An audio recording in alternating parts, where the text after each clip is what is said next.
Hindi lang siya as maintained as the other clusters. Okay to eh. Sa umpisa, ang hirap kasi may mga mound na very rocky. Pero pagdating mo dito, okay to.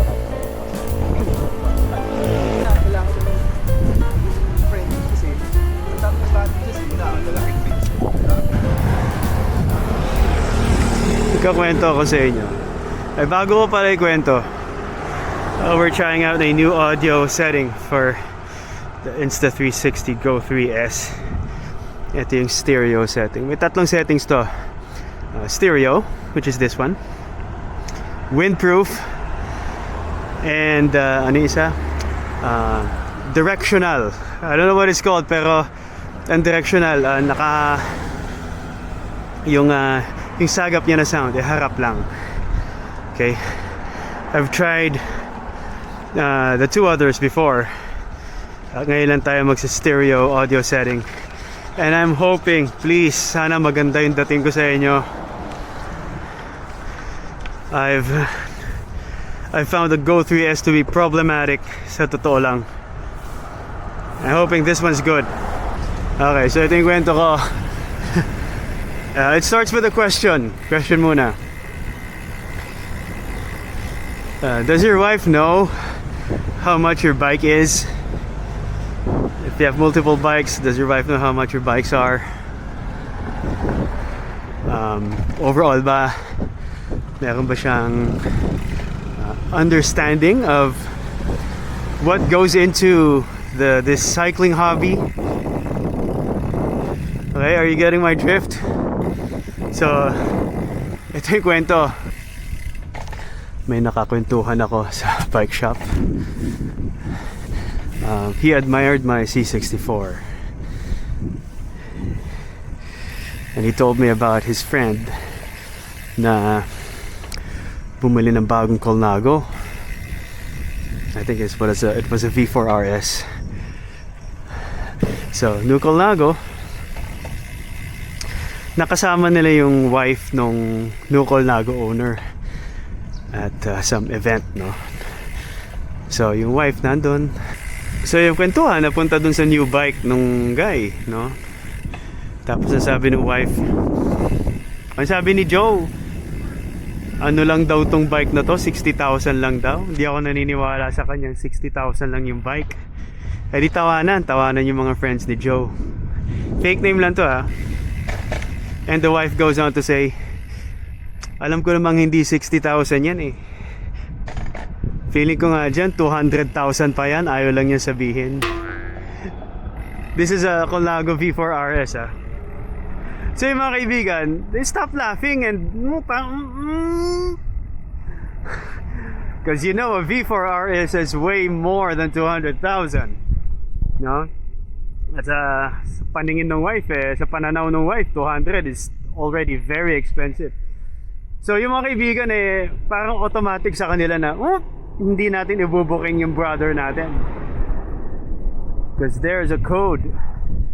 There's an unwritten law among cycling brothers. You don't disclose the real price to your wife. Parang ganun na nangyari and they all understood the situation. Hindi natin lalaglag ang kapatid natin. Nakakatawa lang. I would have loved to be in that situation too kung nandun din ako. It would have been funny.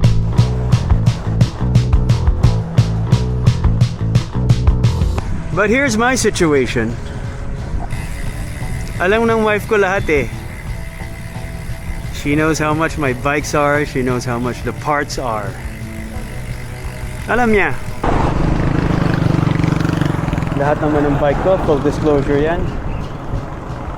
Even when I'm buying stuff, pag mag-upgrade ako, may papalitan, my wife knows about it. I always let her know beforehand. Siyempre, hindi mura to. Bikes are expensive, bike parts are expensive. And it's just a responsible thing to do para sa akin. I'll let your wife know.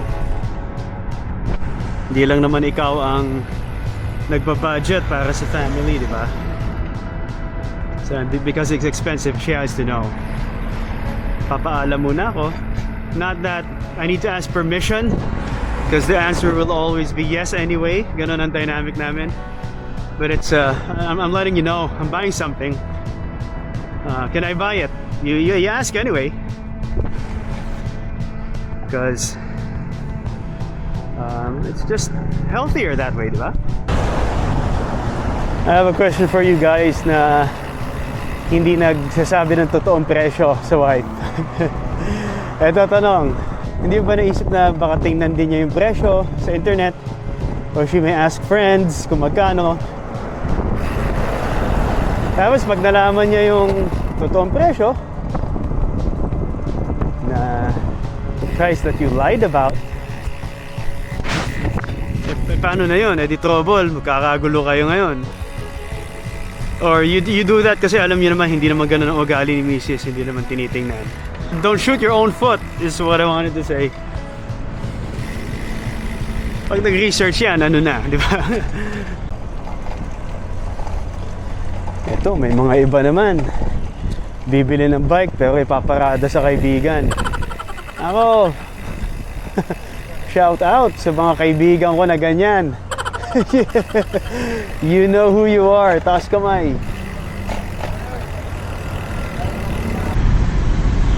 What's worse, no?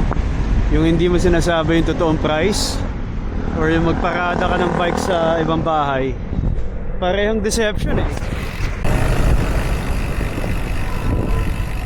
Actually, sa amin ni Mrs., we can buy anything we want. Magsabi ka lang, no?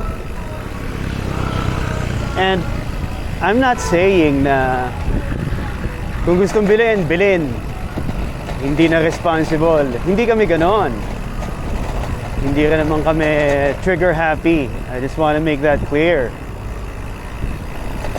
But what I'm saying is, because we're both, I guess, very responsible adults,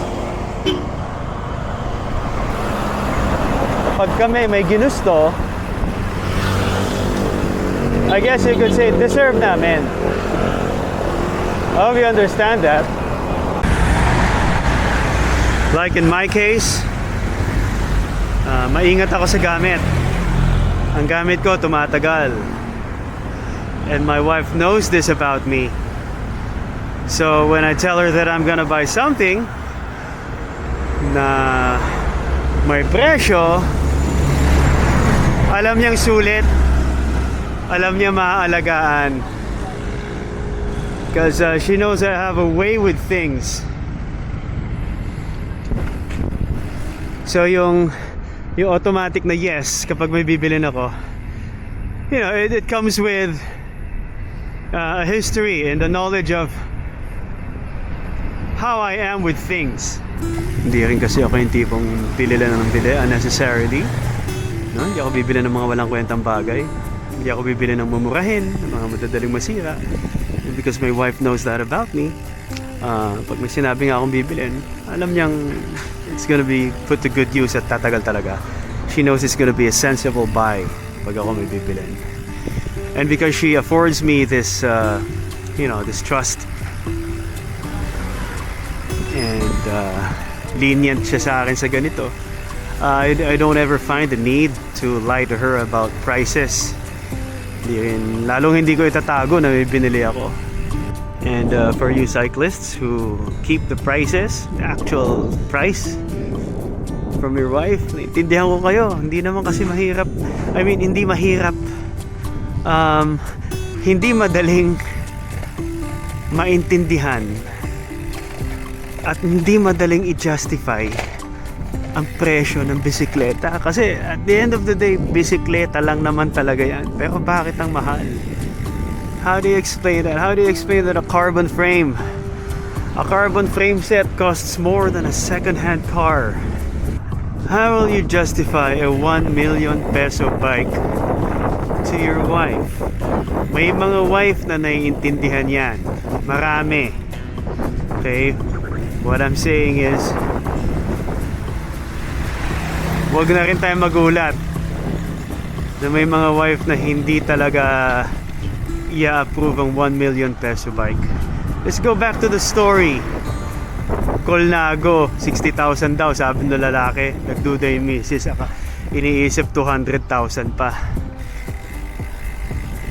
It's just ridiculous. Eh ako nga na siklista na ha. Hindi ko pa rin maintindihan bakit ang mahal ng oversized pulley wheel eh. Diba? Ano nga, 30,000 pesos for pulley wheel. Pero bibilin. Ewan. Jersey nga nakanipis-nipis eh. Mahina ang 10,000. Bib shorts. Bib shorts na 20,000. Diba? Ano yun?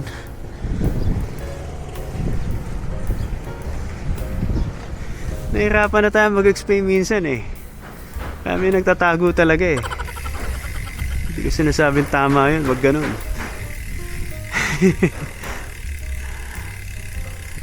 Gusto lang naman natin mag-bike eh. Diba?